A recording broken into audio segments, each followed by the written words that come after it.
The Strange Case of Dr. Jekyll and Mr. Hyde by Robert Louis Stevenson. Chapter 1. The Story of the Door. Mr. Utterson, the lawyer, was a man of rugged countenance, that was never lighted by a smile. Cold, scanty, and embarrassed in discourse, backward in sentiment, lean, long, dusty, dreary, and yet somehow lovable. At friendly meetings, when the wine was to his taste, something eminently human beaconed from his eye, something indeed which never found its way to his talk, but which spoke not only in the silent symbols of the after-dinner face, but more often and loudly in the acts of his life. He was austere with himself, dark gin when he was alone, to mortify a taste for vintages, and though he enjoyed the theatre, he had not crossed the doors for one for 20 years.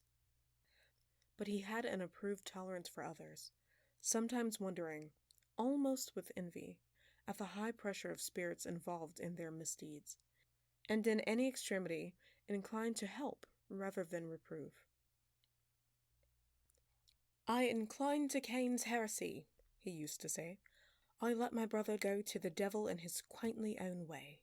In this character, it was frequently his fortune to be the last reputable acquaintance and the last good influence in the lives of down-going men.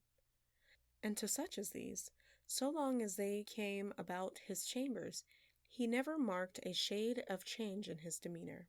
No doubt the feat was easy to Mr. Utterson, for he was undemonstrative at best, and even his friendship seemed to be founded in a similar catholicity of good nature.